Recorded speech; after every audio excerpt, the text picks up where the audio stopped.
Paris les visiteurs de l'exposition universelle. Elle resta en fonction pendant 39 ans et échappa de peu à la démolition. C'est maintenant le musée d'Orsay, consacré principalement à la peinture impressionniste. On your right is the Gare d'Orsay, built in 1900 to transport visitors to the 1900 World's Fair directly to Paris's centre. It was a train station for 39 years and finally escaped demolition. Now it's the Orsay Museum, dedicated mainly to Impressionist painting. La estación d'Orsay a su derecha se construyó en 1900 para conducir al centro de París a los visitantes de la Exposición Universal. Permaneció en activo durante 39 años y escapó de poco a la demolición. Es ahora el Museo d'Orsay, consagrado principalmente a la pintura impresionista.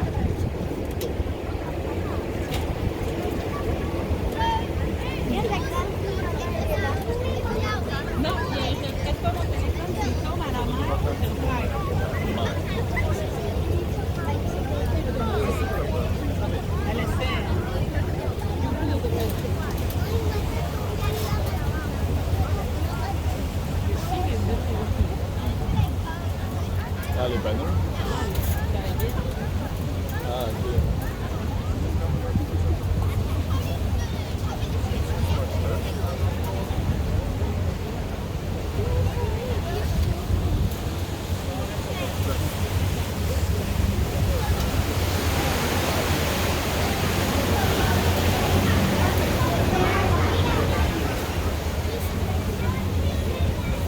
Voici à gauche le musée du Louvre, ancien palais des rois de France. Louis XIV, s'y trouvant à l'étroit, fit construire le palais de Versailles qu'il voulut resplendissant à l'image de son créateur, le roi Soleil. To your left, the Louvre Museum, former palace of the French kings. Louis XIV considered it to be too cramped, so he built the Château of Versailles, demanding that it be radiant in the image of its creator, the Sun King. Y aquí a la izquierda el Museo del Louvre, antiguo palacio de los reyes de Francia. Luis XIV, que lo encontraba pequeño, hizo construir el Palacio de Versalles a la imagen resplandeciente del que fue llamado el Roi Soleil, o Rey Sol.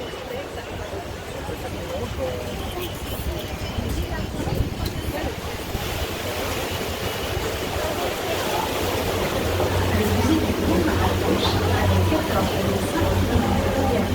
le plus vaste musée du monde. Visiter toutes les galeries équivaut à parcourir la distance d'un semi-marathon. Actuellement, il présente 35 000 œuvres, soit un peu moins de 8% de sa collection totale.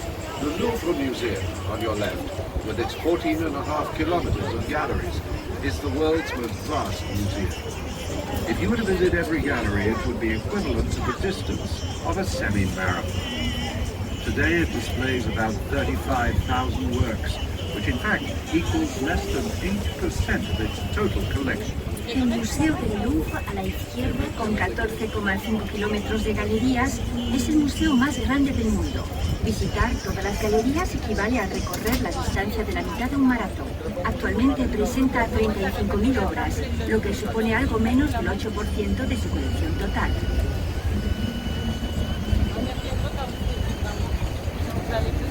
Nous allons passer sous la passerelle des arts, appelée aussi Paradis des amoureux, lieu de pique-nique durant la période estivale.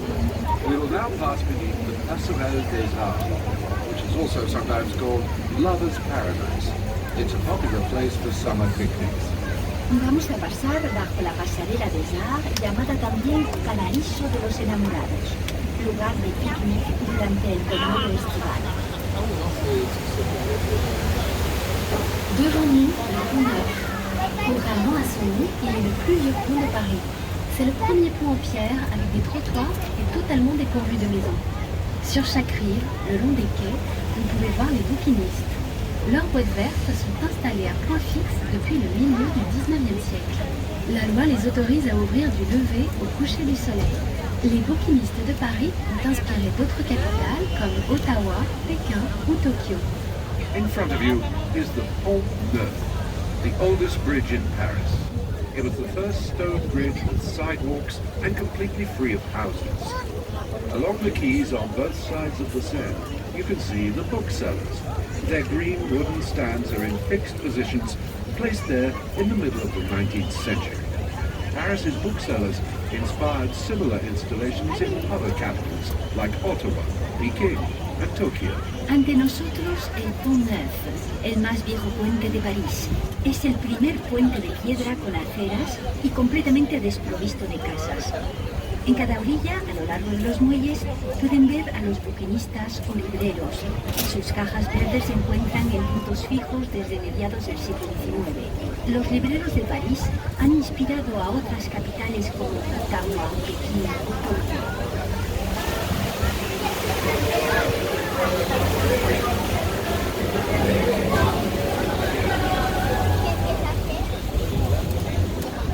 Devant nous, le pont Saint-Michel ouvre la porte du quartier latin. C'est ici le quartier étudiant depuis le Moyen-Âge. Son nom vient de la langue utilisée alors pour l'enseignement, le latin. Dans ce quartier se situe la prestigieuse Sorbonne, fondée au XIIIe siècle, qui est l'une des 3 plus anciennes universités du monde, avec celles de Bologne et d'Oxford.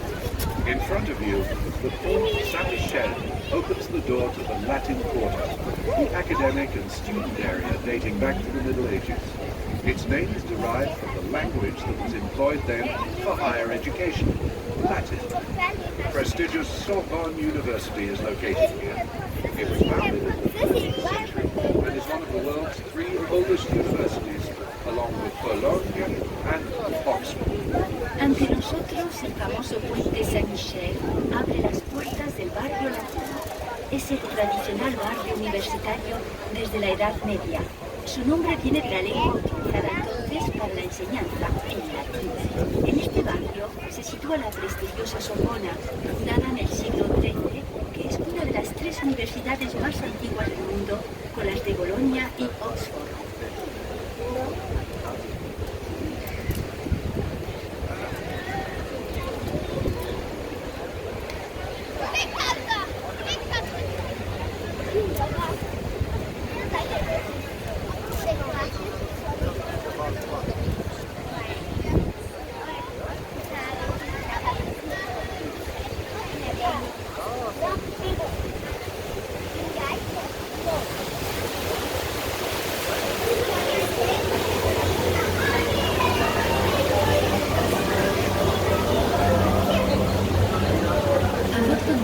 L'île de la Cité est le lieu de naissance de Paris. Se dresse la cathédrale Notre-Dame, dont la construction débuta en 1163 pour se terminer 182 ans plus tard. Elle possède les plus grandes rosaces d'Europe.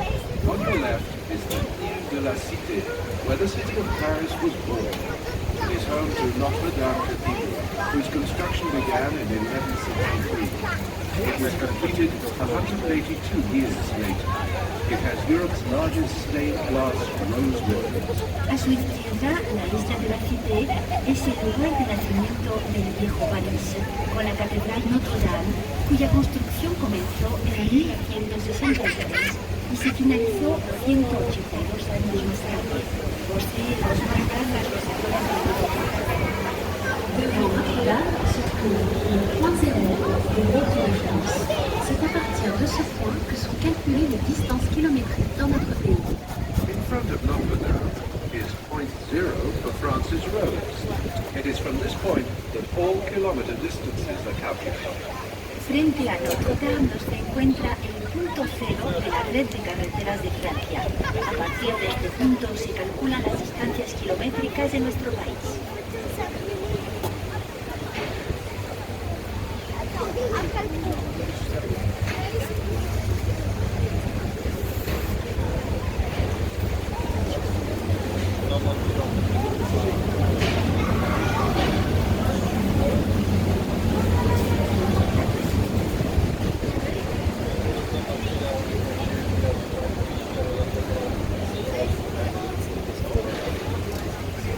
Pour les personnes munies de billets plaisir, snacking et snacking plus, votre consommation est à récupérer au bar du bateau. For those of you with pleasure or snacking and snacking plus coupons, you can collect your snacks at the ship's bar. Las personas con billetes plaisir, snacking y snacking plus podrán recuperar su consumición en el bar del barco.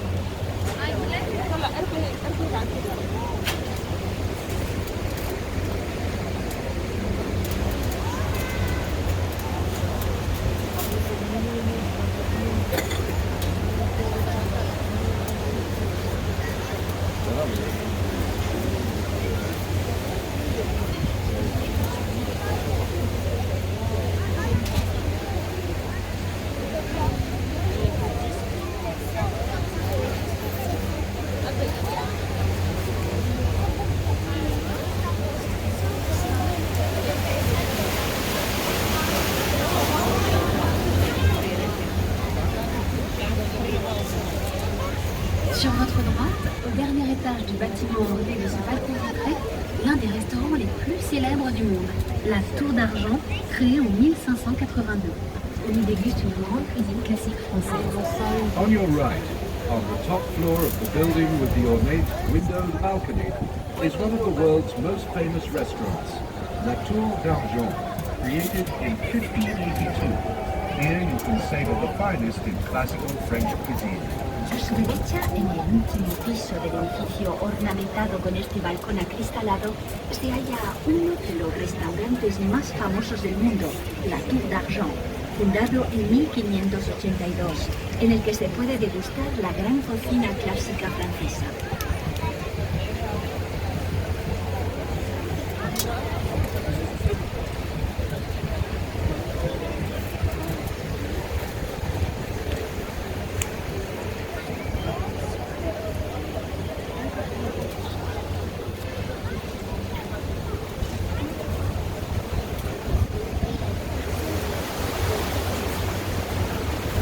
L'Institut Monde Arabe, sur votre droite, est un espace dédié à la culture arabe sous toutes ses formes.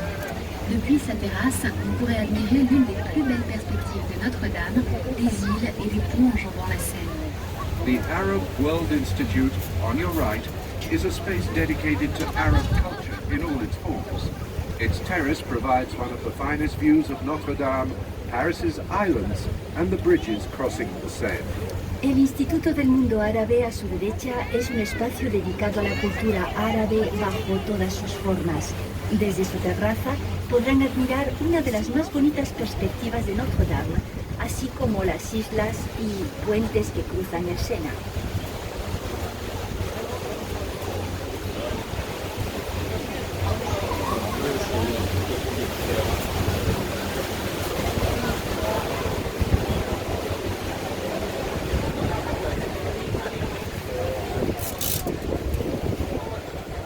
Nous longeons à droite le quai Saint-Bernard sur lequel se trouve le square Tino Rossi.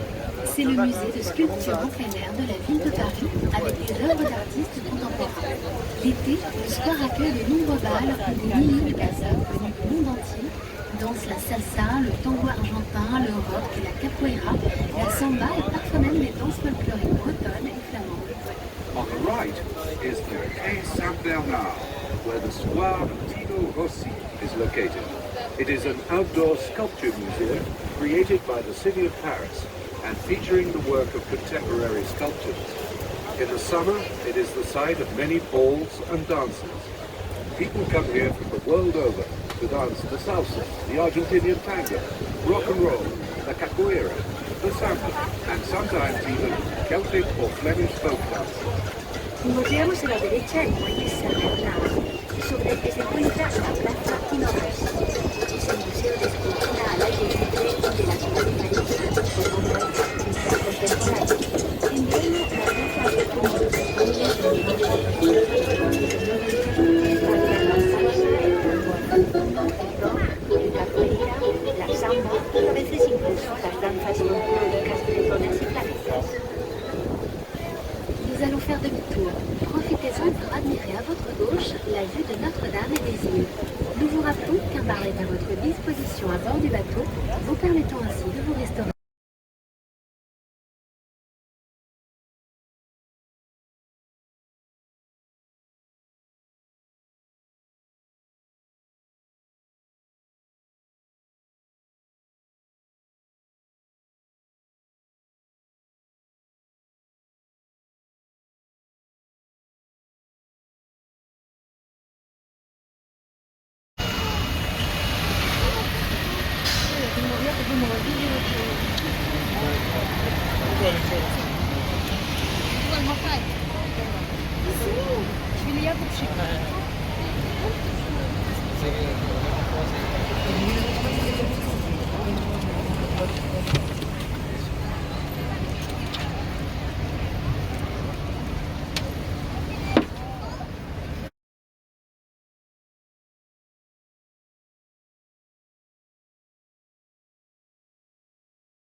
you. Over this way.